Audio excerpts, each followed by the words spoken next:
time for another episode of The Oil Stream with Dustin Nielsen, powered by Popeye's Louisiana Kitchen.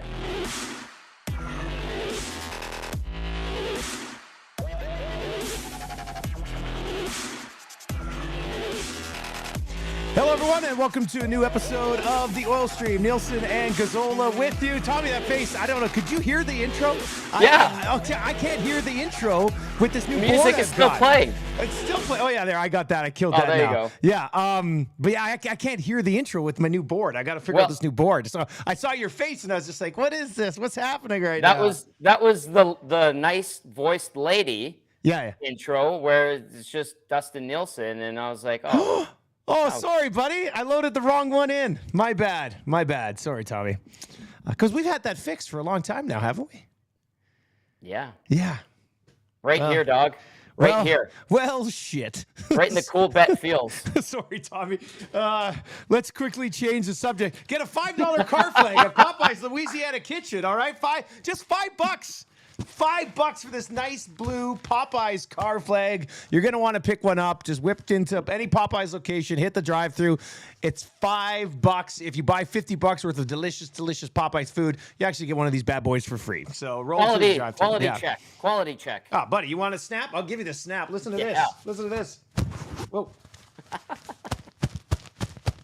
I swear to God, man, you could, if your window was to break due to excitement during the playoffs, you put two of these bad boys up, and it would look a lot better than the duct tape windows you see rolling around town sometimes, right? So, Yeah, we got that going for us. What's up, buddy? How you doing, man?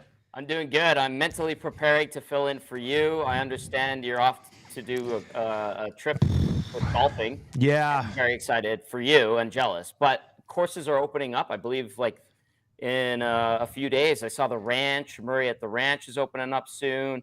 Sinsky and the boys at they got to be opening soon too. Corey are coming up soon. Yeah. I think Cattail's opening up. Gordo Shamahorn and Mark Beck and that crew over there. I think they're open on Friday. I think they're right away. Yeah. Yeah.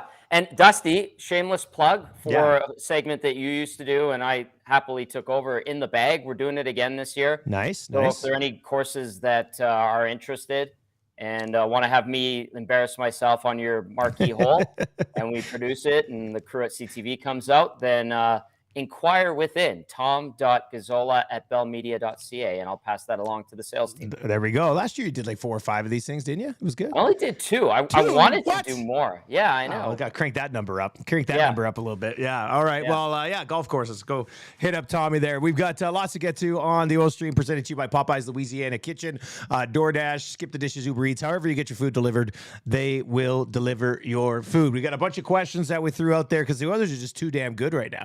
Like there's nothing to sit here and go, oh my God, this is wrong and this is wrong and this is wrong. They're playing near perfect hockey. We saw it again against Colorado last night. I mean, the only goal that went it through Stuart Skinner was one that went off one of his own guys and then off another guy and between his legs. Outside of that, Tommy, they're as toyed as a toiger defensively right now, you know? Very much so. That was a great game yesterday. That was a lot of fun. It looked like another playoff game, reminiscent of the one we saw a week ago in LA. And the Oilers prevailed in that one as well. There's so many things to like about this team right now. And listen, the penalty kill has somehow worked its way into the middle of the pack in the National Hockey League. It has been immaculate lately. I know that the Avs, they rung a bar. I think it was McKinnon with that slapper, hit the crossbar. Yeah.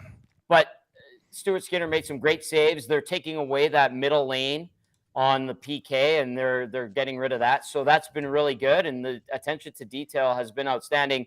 It's building in the right direction at the right time for this team, and for the first time forever, honestly, since you and I have covered this team, you can look at the club and go, listen, everything is solid from start to finish right now, and you have to like the momentum it's building right now. It's like... It's not just Matthias Ekholm, but Matthias Ekholm has helped in so many different ways, with Nurse playing better and Bouchard playing better, and then obviously just Ekholm himself being really a force at both ends of the ice, which I wasn't necessarily thinking about. But even when they first brought him in, Tommy, they were winning some of those games, 6-5 and 5-4, and then it's this last 6-game stretch where they've allowed just 4 goals over the 6-game stretch. I don't know. Is it just that they've settled in as a group now with Bukestad and Ekholm? I don't think they've technically changed the way they play, but maybe more of a commitment defensively from some guys. Do you think? Yeah, more of a commitment. Guys slotted in where they should be. Ken Holland, like we talked about in the offseason, if he gets a chance, this team, it's going to be molded and it's going to be shaped, and areas of deficiency will be addressed. And I was thinking about this the other day. I was watching the Flames and the Preds game, and I was watching Tyson Barrie, and I was like, damn, he's working hard. Like, he's a really good player, but it costs something to get something for the Oilers. And I was like, even we talked about it on this fine program that and we talked about how bad the Oilers defense might be, and it had its struggles early in the year. If the brass recognized that it needed to make a change and to make the defensive core look a little bit different, they could do that in season. It didn't have to happen on day one. And I was like, oh yeah, we nailed that one. We got it. So to all the naysayers, we got one. And that's what's happened. Here's another part that I want to discuss, because you said this when we were talking about the Oilers in October and November and December. You're like, oh, they're good, but they've got these deficiencies and this and that. One of the things you constantly said, Tommy, was, well, wait until January because their schedule gets a heck of a lot easier. Right? Yeah. You must have said that 9 times because you're looking at it and going, man, why is this team just above 500? It doesn't make any sense. Like, what's going on here? But I also don't think all of this is just an easy schedule. I mean, I think what they've done is they've taken an easy schedule and beaten the living shit out of it, as opposed to having some letdowns along the way. But at the same time, if you're gonna get an easier part of your schedule in the second half of the year, and you can hammer it leading into the playoffs, it's kind of an ideal scenario, isn't it? Yeah, and early in the season too, Edmonton was trying to find its identity. It had problems. There's no questions in regard to that. They definitely had their issues, but yeah, it was a tough schedule. You were playing some of the best teams in the league right out of the gate.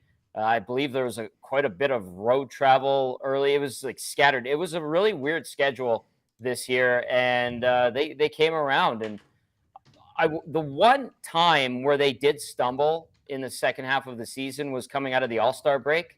Remember, they kind of pissed away some points. They lost to Columbus a couple of times.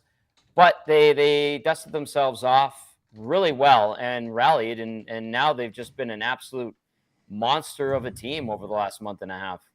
Yeah, it's been really impressive. Now let's dive into last night's game. I mean,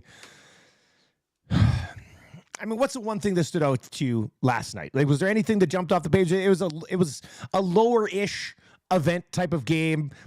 All the superstars in the game had flashes at certain times. Both goaltenders, I thought, played excellent. Georgiev, I think, stabilizes the Avs net more than they had last year in the playoffs, and we'll see what other pieces they get back healthy. But what stood out for you last night? Edmonton backchecking, and not just like the third and fourth liners and how they backchecked. It was Nugent Hopkins, Draisaitl, it was Kane, it was McDavid. Like, just this commitment to defense, because I think it meant a lot for the Oilers to beat the Avs in whatever fashion, just to do it.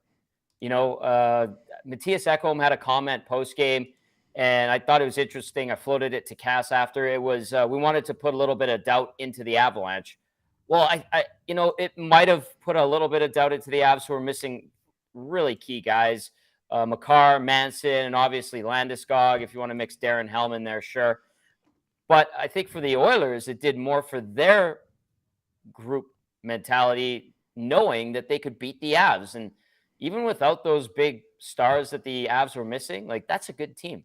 And Edmonton just needed to know that it could get the job done. And they did, and it was tight, and it was a hard-fought game. But I think it helped more on the Oilers side, in my point of view, than putting any doubt into the Avs. Because the Avs are the Stanley Cup champion. They know that they've got important players not on the roster right now. I think that they're going to be just fine. But for the Oilers, I think that was the mental hurdle that was cleared. I thought it was interesting.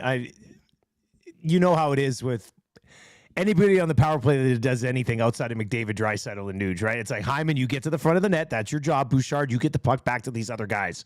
Yeah. So he has that. They get the 4-on-3 in overtime last night. He takes that one-timer, and it stopped. And I know people are like, damn it, Bouchard, like, get that puck back to McDavid and Draisaitl.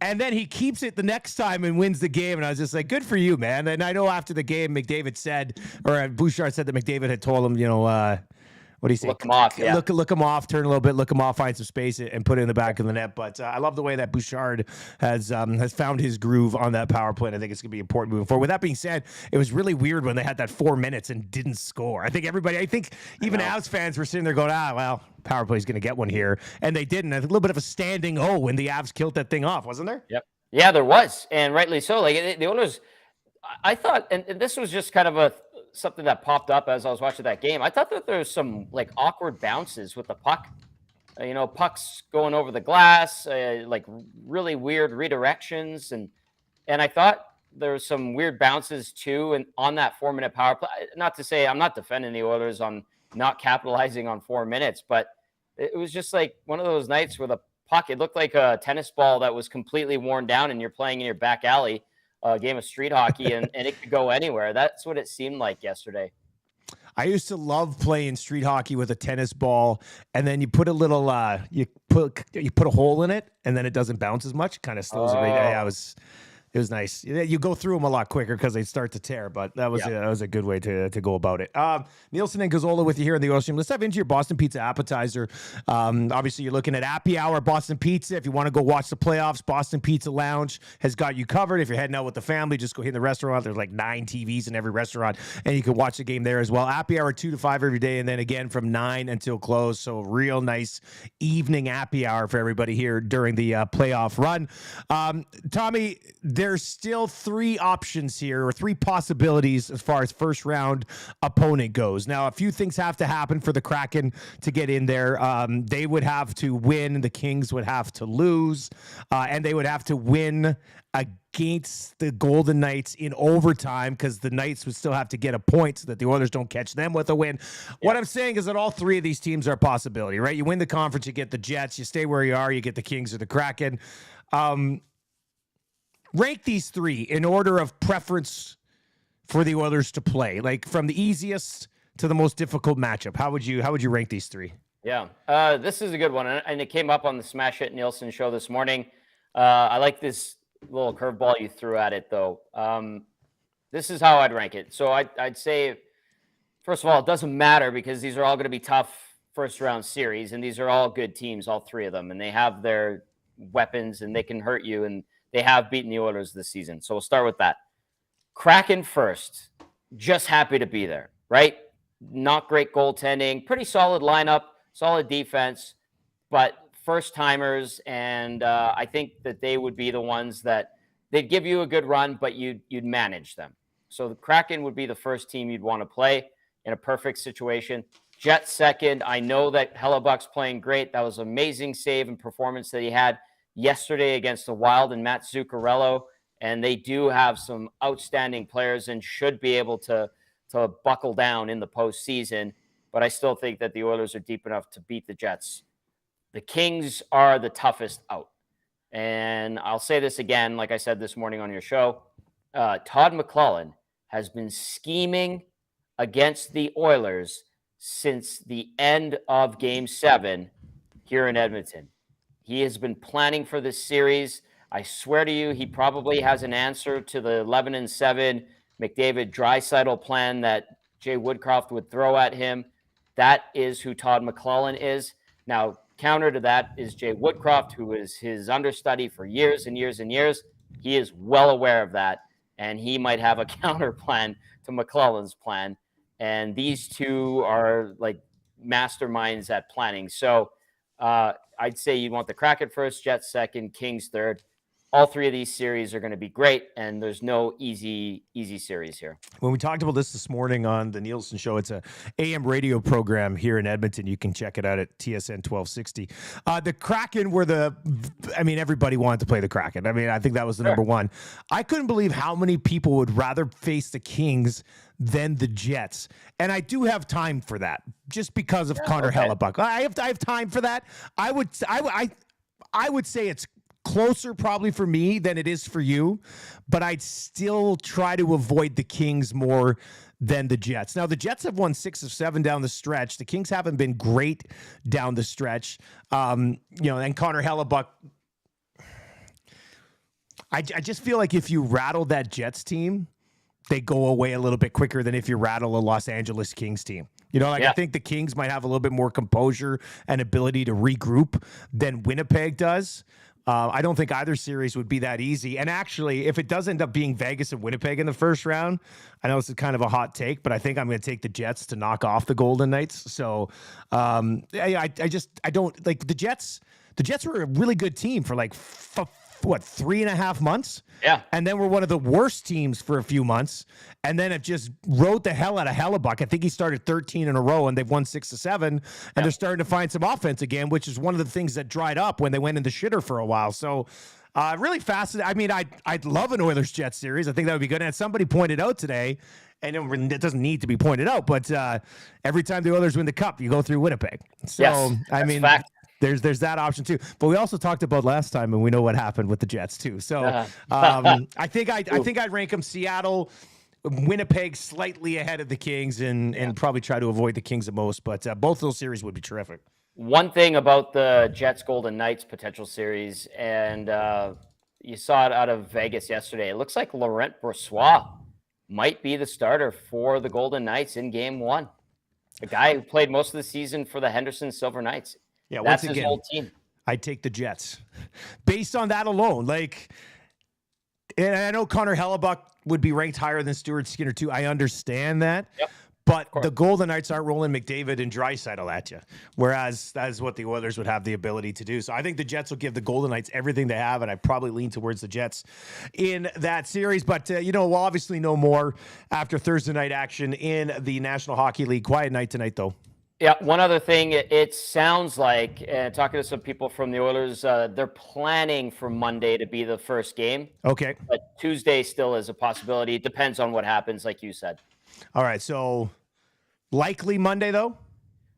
They're planning for Monday. Planning for I don't Monday. know if likely is the case. It depends on what the matchup would be and scheduling and all that, but they're planning for Monday. All right, so you've got that there to keep tabs on if you want to start planning for Monday as well. We'll see what ends up happening. Man, we'll have to talk. I'll have to text you on Monday because I know I took Tuesday morning off. I get back at midnight Monday, and if you're doing a post-game show late Monday, I mean, one of us is going to have no sleep.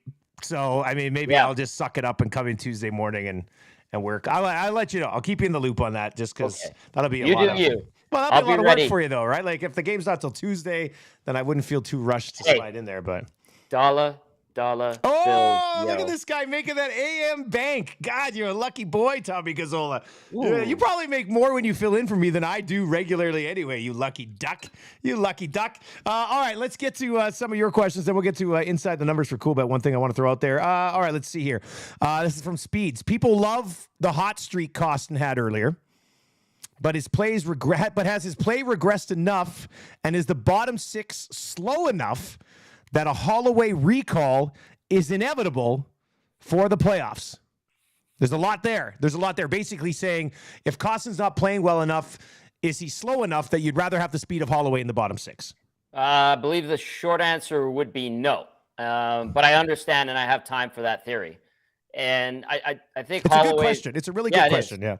Yeah, they're going to let Holloway stay and ride it out, I think, with the Condors. And I think they're in the mix for the playoffs still, last time I checked. And Costin is up here for a reason. Yes, he's been up and down.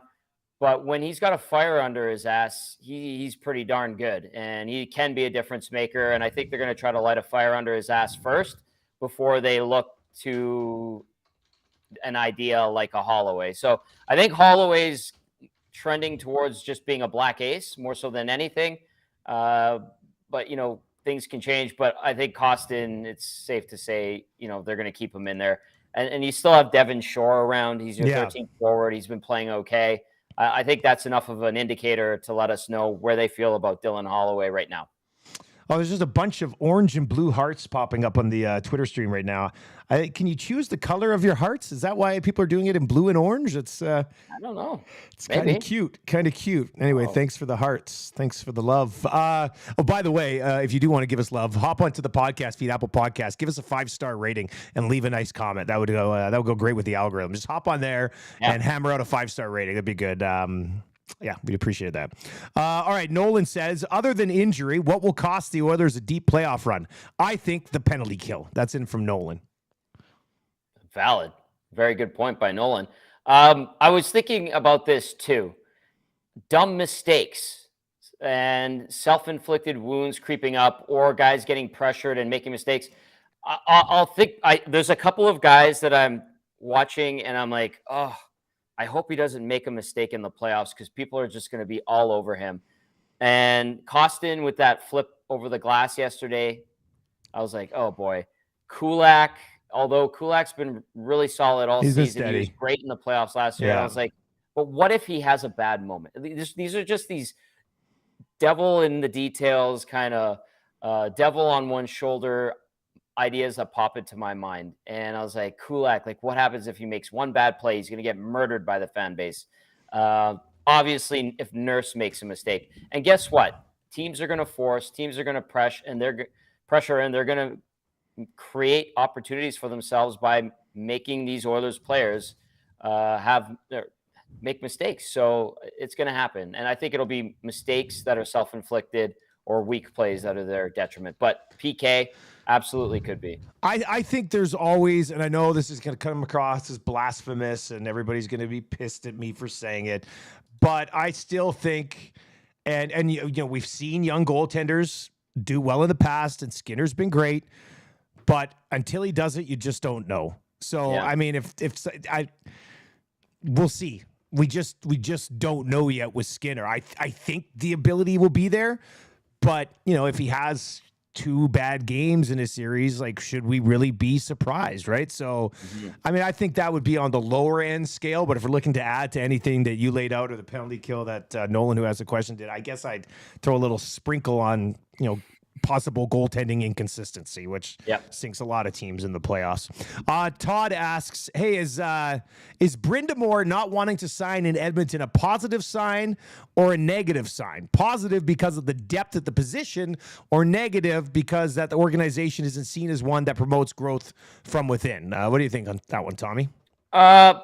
Probably because he sees the pecking order and the path is pretty tough to the National Hockey League through the Edmonton Oilers organization. I think that this team does build from within. I mean, how many guys are draft picks on this team? We just saw Ryan McLeod take the next step. Evan Bouchard finally. We're watching Philip Broberg do it. A guy like Vinny Desharnais, who was a late round pick and a project, is now doing it. Stuart Skinner has finally arrived, if you will. Now Raphael Lavoie is back in the spotlight, and you still have Xavier Bourgault. So I think with Brind'Amour, like, he's been in the organization for quite a while, but I think he can see, especially, you know, with Holloway there too, that the path to the NHL for him is it's a steep one and a tough one with the Oilers organization. That's how I see it. This not text, but a tweet in says, get your pitchforks. We're headed to the West End. And they're coming after me for saying that inexperienced and, you know, questionable goaltending could possibly sink them at some point. But I know I'm a believer in Skinner. I like Skinner. I don't know how much you're going to see Campbell. I don't think you need to go to Campbell. I would run Skinner into the ground in the postseason. Yep. And we'll see what ends up happening there. Let's dive inside the numbers for Coolbet. Also, I'm going to be away for like next 4 or 5 days. I'm not planning on doing any pods, but I might bring my stuff where I can bang out like Oil Stream in 5 or something along those lines. So watch the content feed at Apple and Spotify, wherever you get your pod. We won't have any videos, but you might still get some Oil Stream content. And then obviously when the playoffs come, man, we're just going to be beating the hell out of it. So that should be pretty good. Tommy, when Coolbet does post, once the regular season wraps, and to Coolbet, if you're not yet signed up at Coolbet, go to coolbet.com. Stay cool, bet responsibly. When the Stanley Cup futures odds are out at Coolbet, I think Boston, considering what they've done, will be at the top. But you look at different places right now, and it's even just up to a couple days ago, it's kind of Colorado, Edmonton right there. Will Edmonton be a better odds-on favorite than the Avs to win the Stanley Cup, or do you think the odds makers will still give the defending Stanley Cup champs a little bit of an edge on the Oilers there? Yep, I think it will be the Avalanche that are slightly above the Oilers, and that's okay. Prove them wrong, right? It is, you got to factor in how good the Avs have been. These are two of the hottest teams. The Oilers, the hottest team in the last month and a half, going toe-to-toe. And the Avs have done it without their captain. They've done it without Cale Makar at times, Josh Manson. It sounds like Manson should be good to go. Makar will be good to go. And Landeskog might be a little bit longer, but he is skating. Once those guys are back, that team's a juggernaut, man. Yeah. And when you're the defending Cup champs and you're playing the way that you're playing, you get the benefit of the doubt. Not everyone's going to like it, but that's fine. And you know what? I don't think the Oilers in that room really give two shits what the odds makers are saying, but any little bit of fuel to the fire that they can use, so be it. Take it and put it up on the bulletin board and use it. Although I do not think they would. That is inside the numbers for CoolBet. Stay cool and bet responsibly with CoolBet. And it'll be interesting to see where that ends up. I don't know if you saw the Money Puck wheel, the wheel from Money Puck with the odds of winning the Cup. I talked about that this morning, and a bunch of people texted us, Dusty, Money Puck is shit. And I'm like, man, I never know what's shit and what's not shit anymore. You know, it's so tough. Yeah. But anyway, they had the Oilers with the highest percentage probability of winning the Stanley Cup, just ahead of Boston and a pretty good chunk ahead of Carolina and Colorado. So yeah. Hey, that Eastern Conference is going to be wild. Those playoff matchups. It's going to be good. It's going to be really good. And West maybe is going to be better than we thought too, though, right? So absolutely. Yeah. So there's a lot of good things going for the Oilers. I like this Matthias Ekholm, born on the day the Oilers won their last Stanley Cup. The Bruins are a juggernaut. The last time the Oilers won the Cup in Boston, first time away from Northlands Coliseum. They were the underdogs. And actually, the last two Cups came against the Bruins. So that would be like a nice way of everything rounding into form, coming full circle. I feel like it's going to be a fun summer. Anything can happen, but I'm looking forward to seeing the teams in the East beat the shit out of each other. And I'm looking forward to seeing some wild stuff in the Western Conference as well. Well, Tommy, you look after my show for the next few days. We'll catch up again next week. Thanks for filling in, buddy. Very much appreciated. And get us out of here on this episode of the Oil Stream, brought to you by Popeyes Louisiana Kitchen. Lovely. Be sure to like, share, subscribe, smash that thumbs up button, get your Popeyes Oilers car flag. Good quality stuff, just like this podcast. We'll see you guys next week.